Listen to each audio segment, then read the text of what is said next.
નમસ્કાર. ભાવનગર જિલ્લાના બગદાણા હુમલા કેસમાં મહત્વપૂર્ણ અપડેટ. જયરાજ આહિર સહિત કુલ 6 આરોપીને મહુવા સેશન કોર્ટ દ્વારા શરતી જામીન મંજૂર કરવામાં આવ્યા. એસઆઈટી દ્વારા એફિડેવિટ રજૂ થયા બાદ કોર્ટમાં ફરી સુનાવણી હાથ ધરવામાં આવી. 3 અલગ-અલગ જામીન અરજીઓ પર વિચારણા બાદ મહુવા સેશન કોર્ટે જયરાજ આહિર, નાજુ કામડિયા, કાના કામડિયા, સંજય ચાવડા અને દિનેશ સોલંકી સહિતના આરોપીને જામીન આપવાનો આદેશ કર્યો. કોર્ટના આદેશ બાદ જરૂરી કાર્યવાહી પૂર્ણ થતાં તમામ આરોપીને જેલમાંથી મુક્ત કરવામાં આવ્યા.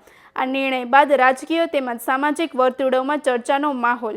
વધુ સમાચાર માટે જોડાયેલા રહો આરપી ગુજરાત ન્યૂઝ, રાજકોટ. હું એડવોકેટ જીજી આહિર મહુવા. ગઈકાલે જે ચકચારી બગદાણા કેસના જેના ઉપર મુખ્ય આરોપ છે એવા જયરાજ આહિર અને અન્ય જે 6 જણા જે છે એમના જામીન અરજી હતી. એમાં મુખ્ય જયરાજ તરફે હું અને મારા કલીગ મિત્ર વિદ્વાન આરજે વ્યાસ, રુચિત વ્યાસ, હાઈકોર્ટ એડવોકેટ અમારી સાથે હતા અને બંને પક્ષને સાંભળીને નામદાર કોર્ટે આજે સવારમાં હમણાં જ હુકમ જાહેર કર્યો છે અને તમામ આરોપીઓ જે ગઈકાલના જે 3 જામીન અરજી હતી એમાં 4, 5 અને કુલ મળીને 6 આરોપીઓ જે છે એમની જામીન અરજી નામદાર કોર્ટે યોગ્ય શરતોને આધીન મંજૂર કરી છે.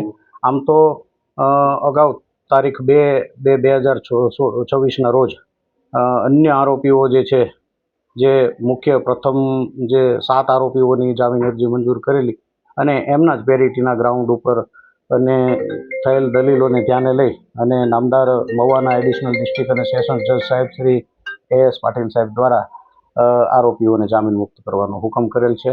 અને ખાસ કરીને આ જે ઘટનાને ચકચારી બનાવનારા તત્વો કે જેને આપણે એમ કહી શકીએ કે ભાઈ પરસ્પર સામાજિક મુદ્દો બનાવીને, એટલે આપના માધ્યમથી એવું પણ કહેવા માગું છું કે નામદાર કોર્ટે અત્યારે હાલ વચગાળાની રાહત આપીને બધા જ આરોપીઓને જામીન મુક્ત કર્યા છે.